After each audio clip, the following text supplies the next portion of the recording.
Olá, colegas. O meu nome é Ricardo Cruz e sou coautor do manual Marca a Página da Porto Editora, que já conhecem do 10º ano, juntamente com a Isolete Souza, a Bárbara Tavares e a Daniela Pinheiro. Esta formação está integrada no ciclo formativo 2022 da Porto Editora e será dividida em duas partes. Uma primeira apresentada por mim e uma segunda parte apresentada pela minha colega Bárbara Tavares. Antes de mais, deixem-me dizer-vos que pensámos nesta formação porque consideramos que é fundamental para nós, enquanto professores, podermos partilhar e refletir convosco sobre questões com que diariamente nos deparamos nas escolas, no sentido de melhorarmos a nossa prática letiva e de darmos resposta a novos desafios.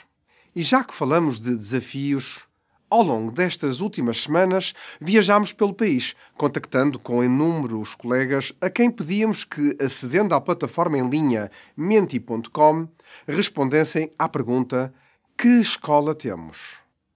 Partilhamos agora convosco as respostas que obtivemos de todos os colegas.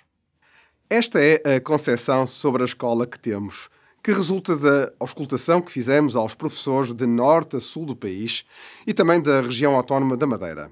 De seguida, convido-vos a ouvir a opinião de alguém que já foi Ministro da Justiça, mas que sempre se dedicou ao debate de questões relacionadas com a escola. É também juiz conselheiro jubilado do Supremo Tribunal de Justiça, fundador da Associação Portuguesa de Apoio à Vítima e da Crescer Ser, sendo uma voz ativa relativamente à proteção dos direitos da criança. Trata-se de Álvaro Laborinho Lúcio. Vamos então assistir a um excerto de uma entrevista que o Dr. Laborinho Lúcio deu à Universidade do Minho, quando foi agraciado com o grau de doutoramento honoris causa em 2019. Não toma em conta essa realidade antropológica que é a criança que se transforma no conjunto dos alunos. E muitas vezes eu digo que teremos modelos magníficos, mas aquilo que os põe em causa ou aquilo que os atrapalha são as crianças. Ora, é dessa realidade antropológica que eu faço questões, que eu ponho perguntas e, portanto, que eu coloco outras matérias neste debate que me parece que são essenciais, como seja as da inclusão universal numa escola que é de frequência obrigatória e o que é preciso fazer para garantir a inclusão universal. E a inclusão universal não se basta na retórica que nos leva a afirmar a inclusão de todos, convoca-nos também à responsabilidade de compreender que o todos pressupõe cada um. E a inclusão de todos não significa grande coisa, o que significa a inclusão de cada um. E, portanto, saber até que ponto é que as estratégias que usamos são elas próprias beneficiadoras de uma inclusão universal a este nível, até que ponto nós temos que trabalhar mais a heterogeneidade e a diversidade no interior das escolas, até que ponto nós temos que garantir, simultaneamente pedindo exigência, mas ao mesmo tempo modelos de avaliação que sejam suscetíveis de ser respondidos positivamente por todos, até que ponto não devemos fazer coincidir com um desejo de sucesso, também o desejo do não insucesso, que é uma outra forma de sucesso, mas diferente desta estereotipada que leva muito a ter o sucesso como o produto final de uma competição e portanto, termos a noção que para mim é absolutamente de evitar, ou pelo menos de combater, de que uma verdadeira escola de exigência é uma escola de competição e uma escola de competição é uma escola com vencedores e vencidos. E se é uma escola com vencedores e vencidos, não é uma escola de inclusão universal. E, portanto, até que ponto é que nós temos aqui uma margem enorme de reflexão, de progressão, de pensamento, que nos permita, partindo da criança para a escola ou das crianças para a escola, encontrar outras soluções alternativas para aquelas que têm sido seguidas até agora. Depois de assistirmos a esta entrevista e de termos refletido sobre a escola que temos, é interessante que reflitamos sobre a escola que gostaríamos de ter. No ciclo de formações que decorreu em todo o país, pedimos aos colegas que o fizessem. Mas porque o conceito de escola é muito vasto, pedimos sempre que o enfoque fosse colocado naquilo que é ou que pode ser a intervenção do professor junto dos alunos. Uma vez que é exatamente esse o propósito desta formação: promover a reflexão sobre as nossas práticas na sala de aula. Mais uma vez, recorremos à plataforma menti.com e as respostas que obtivemos foram as seguintes. Esta é a escola que gostaríamos de ter e vamos ver até que ponto vai ao encontro do que preconizam os normativos. Comecemos pelo perfil dos alunos. O perfil dos alunos preconiza que os alunos sejam capazes de desenvolver a autonomia, estabelecendo objetivos, traçando planos e concretizando projetos com sentido de responsabilidade e autonomia. Em síntese, pretende-se que os alunos construam caminhos personalizados de aprendizagem. Já o Decreto-Lei nº 55/2018 faz também referência à capacidade que os alunos devem ter de trabalhar cooperativamente e com autonomia, sendo que, para tal, é necessário promover aprendizagens significativas, uma gestão integrada do conhecimento e uma diversificação de procedimentos e instrumentos de avaliação. Referindo-se aqui à promoção da capacidade de pesquisa e o domínio de técnicas de exposição e argumentação, por exemplo. Ora, todos queremos perceber qual é, afinal, o ofício do aluno. Philippe Perrenot, um importante académico suíço da área das ciências da educação, considera que o ofício de aluno é algo muito sui generis. Segundo ele, trata-se de um ofício que é menos livremente escolhido do que qualquer outro. Depende fortemente de um terceiro. Exerce-se permanentemente sob o olhar e o controlo de terceiros. E está constantemente sujeito ao princípio de uma avaliação das qualidades e dos defeitos da pessoa, da sua inteligência, da sua cultura, do seu caráter. Esta era a opinião de Perrenot em 1995. Estamos em 2022. Não quer dizer que a escola não esteja a mudar. É claro que está. E para isso muito contribuem as metodologias ativas. É através delas que nós podemos chegar aos alunos, uma vez que os alunos passam a ser agentes ativos no processo de aprendizagem. Acedem e processam a informação. Retêm e usam o conhecimento, as capacidades, atitudes e valores através de experiências e da interação com os outros, num contexto sociocultural alargado. E os professores? Deixam de ser meros transmissores de conhecimentos e ideias e promovem o desenvolvimento das competências pelos alunos. O que nós nos propomos a apresentar nesta formação é uma proposta didática que se suporta nas metodologias ativas e que podemos usar na sala de aula.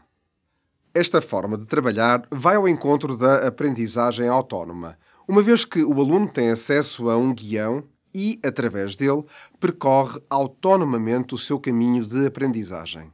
Para quem adotou o Marca a Página 10, já conhece certamente o Caderno Azul, que apresenta todo o manual convertido em guiões de aprendizagem autónoma. Assim, numa primeira coluna, o aluno tem acesso a um conjunto de objetivos ou aprendizagens que deve atingir.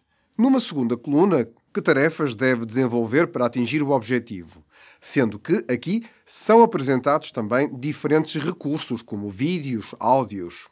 Já numa terceira coluna, sugerimos uma proposta de avaliação formativa e, no final, o aluno pode autorregular a sua aprendizagem para se consciencializar sobre se desempenhou aquelas tarefas com facilidade ou com dificuldade. É claro que esta é apenas mais uma estratégia para usarmos na sala de aula. Não temos de centrar todas as aulas nestes guiões, até porque eles estão divididos de forma a que o professor possa, por exemplo, nas rimas de Camões, no 10º ano, trabalhar com os alunos o tema da natureza, numa metodologia mais centrada no diálogo e mais orientada pelo professor. E, se quiser, o tema da representação da amada pode ser trabalhado através de um guião de aprendizagem autónoma. Isto para vos dizer que vos apresentamos guiões que estão divididos de forma coerente, para que o professor os possa integrar na sua prática letiva e usar com sentido. Faremos o mesmo para o 11º ano. Por exemplo, em Frei Luís Sousa de Almeida Garrett, pode haver uma exploração mais orientada pelo professor do ato primeiro. E no segundo ato, utilizar-se um guião de aprendizagem autónoma, que pode ser aplicado individualmente, em pares ou até em grupo. Quais são, então, as vantagens desta aprendizagem autónoma? O aluno torna-se efetivamente ativo no seu processo de aprendizagem, adquire mais autonomia, desenvolve a autoconfiança, encara a aprendizagem com mais tranquilidade, autorregula a sua aprendizagem. Capacita-se para resolver problemas, Motiva-se para a aprendizagem. O aluno está mais envolvido, mais motivado. No futuro, acreditamos que será um profissional mais qualificado para resolver problemas e procurar soluções. Neste sentido, a escola estará também a cumprir o seu papel. E qual é o papel do professor? O professor orienta o trabalho do aluno. Apoia os alunos com mais dificuldades, quer ao nível dos conhecimentos, quer ao nível das competências. Promove verdadeiros momentos de avaliação formativa. E é neste contexto que vão ser integradas as rubricas de avaliação. O professor dá feedback imediato e fundamentado ao aluno, ao diretor de turma, ao encarregado de educação, porque sabe exatamente o que cada aluno está a aprender e como. Para tal, tem acesso a uma grelha de monitorização de aprendizagem autónoma, que apresentaremos mais adiante. Pela nossa experiência, estes guiões são eficazes. Os alunos estão mais envolvidos e ativos no seu trabalho e na sua aprendizagem. E, ao mesmo tempo, o professor não perde o controle da aula, até porque o aluno está a trabalhar os conteúdos que foram previamente decididos pelo professor. No meio deste processo, onde entram as rubricas? Se, através da aprendizagem autónoma, o professor promove verdadeiros momentos de avaliação formativa, nada melhor do que introduzir aqui as rubricas de avaliação. Estas responsabilizam os alunos no processo de aprendizagem. Contribuem para um acompanhamento instantâneo das tarefas. Facilitam uma avaliação contínua, tendo em conta níveis de desempenho desejáveis. Desenvolvem a metacognição dos alunos sobre os critérios de avaliação das tarefas. Apresentamos de seguida um exemplo de um excerto de uma rubrica relativa ao domínio da escrita. Trata-se de um texto de opinião. Baseados nesta estrutura, apresentamos então os vários elementos que compõem a rubrica, na linha do que a professora Ariana Cosme sugere. Temos os critérios, que não são mais do que indicadores das dimensões a considerar no processo de realização da tarefa. Neste caso, tratando-se de uma rubrica relativa à escrita de um texto de opinião, apontamos como critérios: marcas de género, pertinência da informação, estrutura e coesão, correção linguística. Na horizontal desta rubrica, temos os patamares, ou seja, os níveis de desempenho em que o aluno se posiciona, que no nosso caso definimos como exemplar, bom, suficiente, aquém das expectativas. Chamo a atenção de que todas estas rubricas vos serão enviadas e estarão no Marca a Página 11. Em cada um desses patamares encontramos os descritores, que explicam o desempenho do aluno para cada critério. Colegas, termino assim a minha participação nesta formação, agradecendo a vossa atenção e desejando-vos a continuação de uma boa sessão.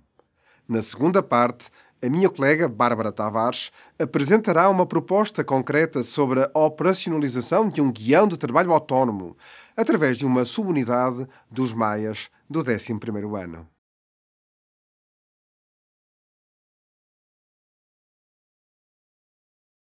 Como o meu colega Ricardo Cruz já referiu, apresentarei então, nesta segunda parte da nossa formação, uma proposta de aprendizagem autónoma para o 11º ano.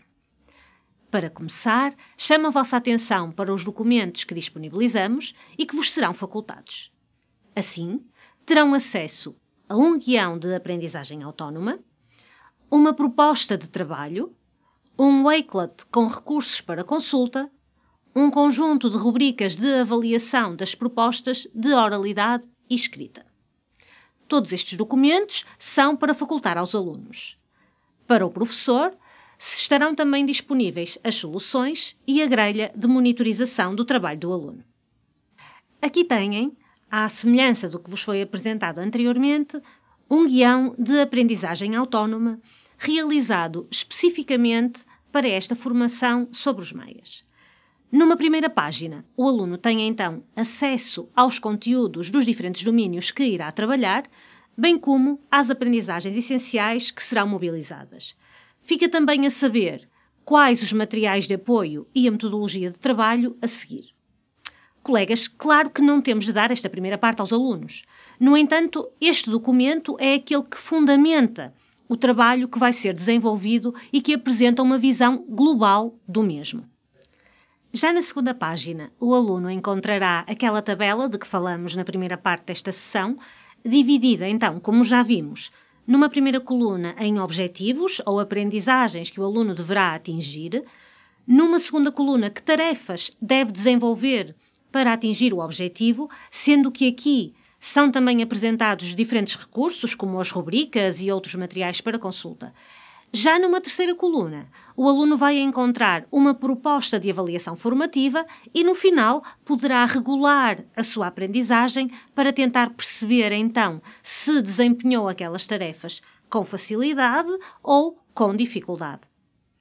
Assim, o guião de aprendizagem autónoma permitirá ao aluno ter uma visão global do percurso a fazer, ter acesso aos materiais de apoio e à metodologia de trabalho, autorregular a sua aprendizagem, aceder às rubricas de avaliação das propostas de oralidade e escrita. Analisemos então agora a proposta de aprendizagem autónoma. Tenhamos em conta que este é um material que, juntamente com o guião, será para disponibilizarem aos alunos. Assim, a primeira tarefa é uma tarefa de oralidade, que apresenta 3 propostas. Reparem que destas 3, o aluno deve escolher apenas uma. Isto vai permitir ao aluno fazer escolhas e, desta forma, ele vai sentir-se mais agente do seu processo de aprendizagem. Se continuarem a seguir esta proposta, vão perceber que, pela tipologia de exercícios, o aluno será capaz de explorar autonomamente o texto literário e trabalhar ao seu ritmo. Assim, naturalmente, haverá alunos que, no mesmo momento da aula, estarão em fases diferentes da concretização desta proposta, uma vez que o professor está a respeitar, efetivamente, o ritmo de trabalho de cada um. Esta proposta está então dividida nos diferentes domínios: oralidade, educação literária, gramática e escrita. Relativamente ao domínio da gramática, o aluno vai tendo formas de encontrar as respostas para as suas dúvidas. Neste sentido, sugerimos, por exemplo, a consulta de um PowerPoint sobre as modalidades de reprodução do discurso, através do QR Code, do qual falaremos de seguida. Quanto à proposta de escrita, o aluno encontra as marcas de género, uma proposta de escrita orientada e uma grelha de autoavaliação. Para além disso, também se disponibiliza ao aluno a rubrica de avaliação do texto de opinião. Da mesma forma, relembro que lhe será também disponibilizada a rubrica de avaliação da proposta de oralidade. Assim, como veem, as rubricas vão surgir na sala de aula de uma forma natural, como mais um instrumento para o aluno, ao qual ele acede antes de concretizar a tarefa proposta, para saber exatamente o rumo que deve seguir. Assim, esta proposta permite ao aluno fazer escolhas, como vimos, por exemplo, no domínio da oralidade. Ao ter a possibilidade de escolher, munido de todas as informações e inclusivamente da respectiva rubrica de avaliação, o aluno sentir-se-á agente do seu processo de aprendizagem e, desta forma, estará a desenvolver competências como autonomia e responsabilidade. Para além disso, esta proposta permite ao aluno trabalhar ao seu ritmo, fazer pesquisas, procurar respostas e, por exemplo, autoavaliar a sua produção escrita. Já o professor conseguirá apoiar os alunos de modo mais personalizado e aferir as suas dificuldades de modo muito mais imediato. Mas se o aluno está a trabalhar autonomamente, como é que o professor pode ir fazendo todos os registros para monitorizar o trabalho dos seus alunos e a concretização do guião de aprendizagem? O professor poderá fazê-lo através de uma grelha de monitorização do trabalho do aluno. Esta, que está também disponível nos materiais, permite então ao professor controlar o ritmo de trabalho de cada aluno, monitorizar o cumprimento das propostas de avaliação formativa, recolher informações para dar feedback aos alunos e também dar informações ao diretor de turma sobre o desempenho de cada aluno, caso tal lhe seja solicitado. Outra pergunta que certamente poderão colocar é a seguinte: mas e quando o aluno conclui o guião? O professor terá de corrigir individualmente cada guião? Claro que não. Nesse momento, o professor poderá disponibilizar aos alunos as soluções para que eles possam corrigir autonomamente o trabalho realizado. Deste modo, as soluções vão permitir que o aluno tenha consciência do erro, esforçando-se para melhorar, também que o aluno se autoavalie e aprenda a pedir ajuda ao professor para esclarecer as suas dúvidas. Por seu turno, o professor poderá apoiar os alunos de modo mais personalizado e aferir as dificuldades de cada aluno de modo mais imediato. Relembro que todos estes materiais serão enviados em formato editável, pelo que os colegas podem, se quiserem, adaptar as soluções e fornecê-las aos alunos no final de cada tarefa ou apenas no final da concretização do guião. Lembro também que, à semelhança do que aconteceu com o Marca à Página 10, também o Marca à Página 11 será acompanhado de um caderno de aprendizagem autónoma com guiões de aprendizagem para todas as unidades do manual. Colegas, se repararam, ao longo da proposta fomos colocando uns QR Code. Esses QR Code dão acesso ao Wakelet de que já falamos. Trata-se de uma ferramenta de moral gratuita que permite organizar e partilhar informação em vários formatos: texto, vídeo, áudio. Achamos que se trata de uma ferramenta muito útil. Aliás, desde que a descobrimos, utilizamo-la frequentemente para orientarmos o trabalho dos nossos alunos, nomeadamente para orientar as suas pesquisas e para disponibilizarmos materiais. Sites, vídeos, documentos em PDF. Desta forma conseguimos evitar pesquisas desajustadas e, por vezes, em sites pouco fidedignos. No fundo, estamos aqui a fazer uma curadoria da informação, selecionando as fontes e orientando as pesquisas dos nossos alunos. É uma ferramenta muito simples de criar. E para quem ainda não conhece, fizemos um pequeno tutorial que passo a explicar. Então, colegas, podem aceder a wakelet.com, aparecer-vos-á esta imagem, clicam em Sign Up for Free e colocam o e-mail particular ou institucional. De seguida, aparecer-vos-á esta cruz verde para que possam criar uma nova coleção. Aqui estão a ter acesso ao Wakelet que a equipa do Marca à Página criou para esta formação. Entretanto, inserem um título para a vossa coleção e vão copiar o link e colar aqui neste retângulo verde, ou então podem também ir buscar um documento PDF ao vosso ambiente de trabalho e colocam aqui para criarem a coleção. Aparecer-vos-á então, de seguida, um formato semelhante ao que os vossos alunos terão acesso quando acederem a este Wakelet. Reparem, nós temos aqui as 3 propostas de oralidade com os materiais a que os alunos poderão aceder. Logo, o primeiro documento corresponde à rubrica de avaliação de que falamos. Então, este será aquilo que os alunos verão quando acederem ao Wakelet. Por fim, para partilharem, colocam em público. Vai ser gerado um link que depois podem copiar e colar no Classroom, no Teams ou numa outra plataforma que utilizem. Poderão também optar por gerar um QR Code e agir da mesma forma.